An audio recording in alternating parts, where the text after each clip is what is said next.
What it do, YouTube? It's Ty Fatty with the Fatty back at y'all with another video, man. Y'all know why we're here. To handle business, but before we handle that business, man, make sure you like, comment, and subscribe.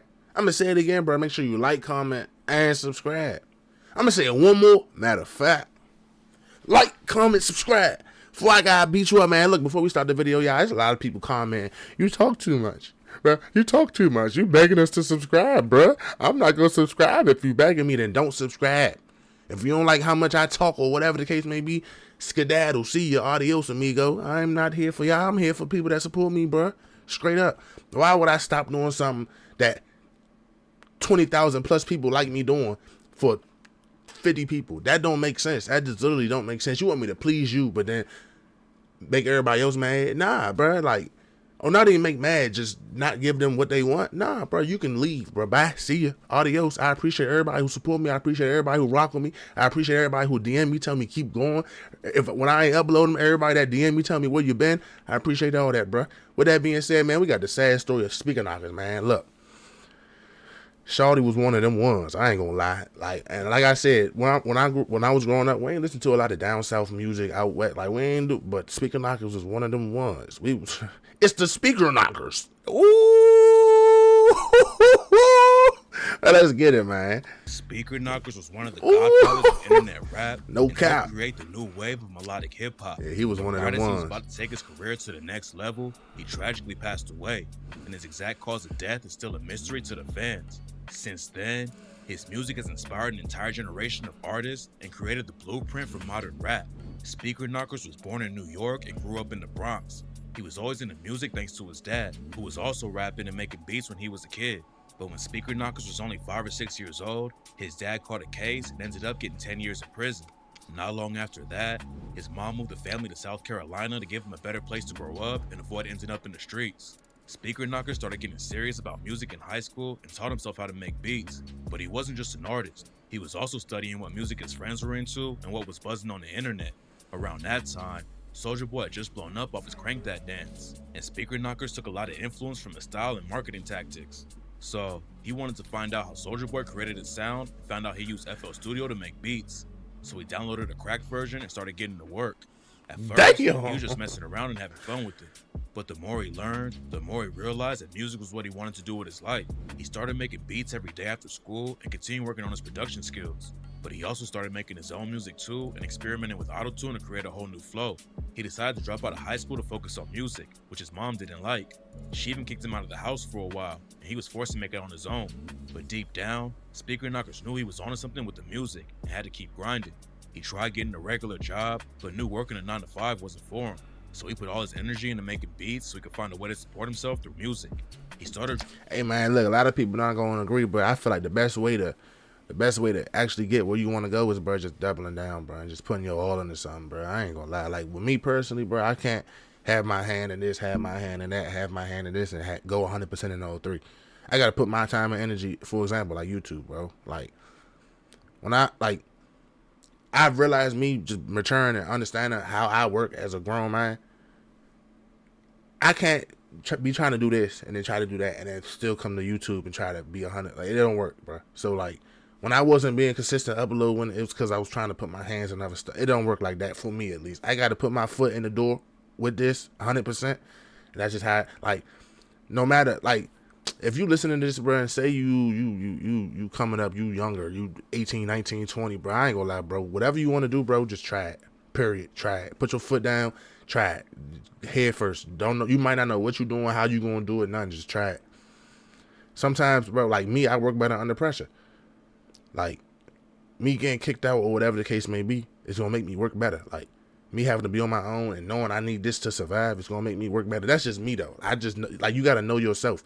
So with him, it's probably like, bro, I know for a fact I don't got nobody to turn to, bro. This music is the only thing that's gonna work.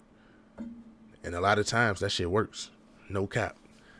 That might not be the advice for everybody, bro, but I know for me, like, same situation type, like, that's just how it worked for me, bro. Like, I work better with my back against the wall. No cap.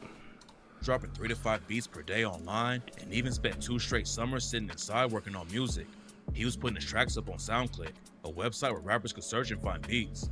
He just kept grinding until he had hundreds of beats online, and when he made his first sale for $50, he invested it right back into buying better speakers. His dad got out of jail in 2010 and reunited with his sons. He even started helping Speaker Knockerz work on his own music and showed him how to mix and master his. I ain't gonna lie, that posture is crazy. You're like a dinosaur, bro. That posture is insane, dog. With his dad's help, Speaker Knockerz released his first mixtape, Flight Delayed, under the name Jamal Jr. He was still building a fan base, so the tape only got a few hundred plays when it first dropped. But even though his own music wasn't getting much traction, his career as a producer was starting to take off. Around that time, he changed his name to Speaker Knockerz and created the DJ tag that he later became known for. His first big break as a producer came in 2011 when Meek Mill rapped over one of his beats on his song Tony Montana from his Dream Chasers mixtape. That was a huge win because Meek Mill blew up and went mainstream right after that. And suddenly, everyone was looking for a Speaker Knockerz beat. He went on to produce tracks for 2 Chainz, French Montana, Gucci Mane, Young Dolph, and many more. That's By fact. the time he was 17, he was already selling beats consistently. And according to one source, he made over $40,000 in 6 months. That was enough to help him get his own plays and even buy his dream car, a black Camaro. But even though he was making major moves as a producer, Speaker Knockerz still had dreams of blowing up as a rapper. So he kept dropping his own music on the side and figured out creative ways to get people to pay attention. He watched Soulja Boy blow up with a viral dance move, so he started sending his music to popular dancers who had a buzz on the internet. Speaker Knockerz sent his music to a popular bop dancer from Chicago named Kimo who started making videos dancing to his songs. He also started producing for other local Chicago artists like Boss Baca, which helped him build a large fan base in the city. That's He alright. started going out to Chicago to perform, where he linked up with another popular Vine star and singer named Tony Romiti. Tony started making vines, dancing, and lip syncing to his music, which helped him blow up even more. They even collabed on a track called Scared Money and exposed his sound to a whole different audience. Speaker Knockerz would capitalize That's on fact. the buzz by dropping back-to-back mixtapes in 2013. Before a lot of y'all not gonna remember Tony Romiti. Hey, Tony Romiti had a couple songs, but and I didn't know she was from Chicago. On my mother, back on the Vine days, I'm talking about, bro. I was in probably like 6th, 7th grade, bro. She was lit on Vine. She had a couple. Them bitches was heat on my soul. No cap. A lot of y'all not gonna know, but if you know, you know. No cap. Married to the money and finesse father. He also started dropping videos that were running up crazy numbers. First, he dropped his breakout hit, Rico Story, in Fact. December. A Fact. few months later, in December 2013, he dropped a track that would make him a superstar, Lonely. Lonely was a Fact. huge hit and helped make Speaker Knockerz a household name. He was one of the Fact. first artists to mix auto-tune flows with a production No inspired cap. by trap and drill music. With the help of Tony and other creators on Vine like Reggie Coos, Lonely became a viral sound and internet meme, helping it blow up even more. Speaker Knockerz knew he was making great music, but he didn't realize he was about to change the sound of rap forever. Even though he was getting millions of views, he still wasn't signed to a major label. Instead, he wanted to stay independent and build his own brand. He set up his own indie label. So I can take all these trips because Priceline has all these amazing deals. And that's when I said, deal! Taliban's Entertainment, and released all his music independently through the internet. So, Speaker Knockerz was well on his way to becoming a triple threat, a superstar rapper, producer, and a record executive. That's He alright, said in bro. an interview that he isn't signed to anybody but himself, and he doesn't need a big name to get popping. So, he clearly had the vision and wouldn't let anyone stop him from reaching the top. His videos were consistently going viral, and by selling beats, he had a way to make money without signing to a major label. It seemed like Speaker Knockerz was in the perfect position to take over the music industry, but at the height of his fame, his life and career were suddenly cut short before he could reach his full potential. Although Speaker Knockerz was finally starting to live his dreams, life wasn't always easy. The sudden overnight fame made some family members switch up and start acting different. It made it hard for him to trust people, which only got worse after he found out his girl was cheating on him. According to his friends and family, in the months before his death, Speaker Knockerz seemed to be depressed and wasn't acting like himself. There were even rumors that he started abusing drugs to deal with the stress of becoming Damn, famous bruh. overnight. He still kept grinding and dropped the track Erica Kane in March 2014. It was another instant hit, but fans had no idea it would be the last song he would ever drop while he was alive. A few days after the song came out, rumors had started going around the internet that Speaker Knockerz had gone missing and no one knew where he was. Fans knew it was serious after his mom posted about it on social media and confirmed that he'd been missing for days. She wrote on Facebook, "It's not like him not to communicate or come home for this long period of time. I pray that my son is okay." The day he Damn. went missing, he had dinner with his family for his dad's birthday. He dropped his dad and brother off at home and told him he would be right back because he left something important. But he never came back, and no one ever heard from him again. The next morning, he had studio time booked and a business meeting lined up and didn't show up for either. so his family knew something wasn't right. No one could get in contact with him, and his family started to get worried. Eventually, they called the cops, who went to his home in South Carolina to look for clues.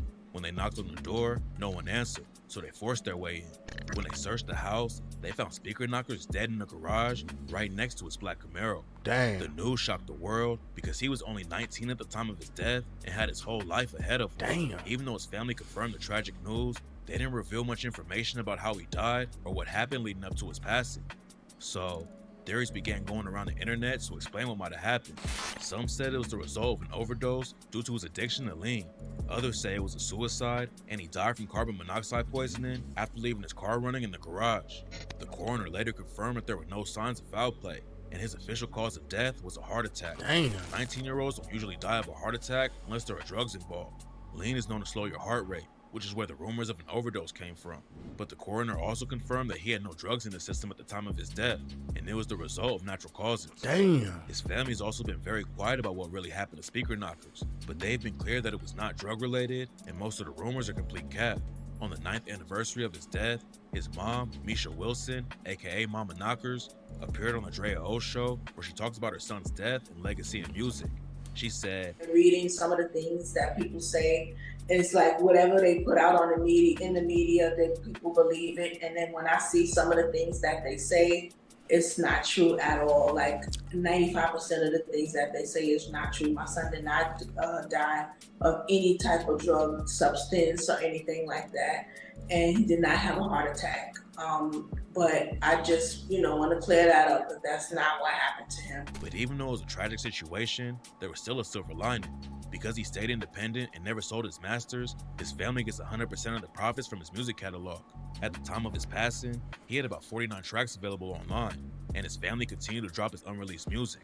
They premiered a video for Erica Kane a few months after his death, and his final mixtape, Married to Money 2, came out later the same year. Speaker Knockerz was only active in the rap game for a few years, but the music he dropped inspired a whole new wave of artists. His melody-driven rap style wasn't mainstream when he was alive, but since then, many popular artists have blown up using a similar sound and credit Speaker Knockerz as a major inspiration. A few months after his death, Kodak Black released a remix of Lonely called Awful 14. Kodak blew up not long after that, and in the next few years, more and more artists would give Speaker Knockerz the flowers he deserved. When A Boogie with the Hoodie first came out, many people compared his sound to Speaker Knockerz. He was asked about it in an interview with the Breakfast Club, and A Boogie said he took it as a compliment because he was bumping Speaker Knockerz all the time when he first started to rap. I ain't gonna lie, Speaker Knockerz was one of them. That's what I was listening to too, so that's why I was saying, like, it's all a cycle. Right. You listening to Speaker Knockerz? Yeah, facts. Even if he was out right now, like, it would have been like the same thing. Oh my God, he'd have been huge. God bless the dead. Or it would have been the same thing. You think it's a compliment when people do that? Of course, because the boy real, feel me? What can I say? In 2016, Lil Uzi Vert shouted him out on an unreleased track called Alone Time, and Denzel Curry also rapped about him on the song Naughty Head. On Alone Time, Uzi raps, rest in peace to Speaker Knockerz. Got your bitch all on my arm. Lil Uzi, he just be wildin'. He got like all the options. Yeah. On Naughty Head, Denzel said, bitches get me sloppy, my pockets on Andy Milonakis. Bumping Speaker Knockerz, Rico Story when I see the coppers. That's better. That's better. Vader, That's better. Roddy Ricch listed Speaker Knockerz as one of his main influences, alongside some of the biggest names in hip hop. When asked what he listened to growing up, he said, I'm pretty young, so I was listening to Speaker Knockerz, Future, Young Thug when he first came out. I listened to Lil Wayne a lot when I was a kid. Future, Thug, and Wayne are three of the most respected artists in the game. So the fact that Roddy put Speaker Knockerz in that same category says a lot about his impact on the new generation. Even rappers who you might not expect to be inspired by that wave have given Speaker Knockerz his credit. In a recent interview with Billboard, T Grizzly said that Rico Story was one of the best storytelling rap songs of all time.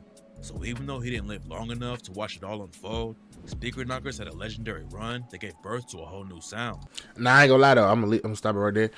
I ain't gonna lie, bro. Speaker Knockerz is one of them ones. Like I said, we ain't listen to a lot of down south music like growing up, but when Speaker Knockerz was like in his glow, bro, I was like 13, bro. Shit was here.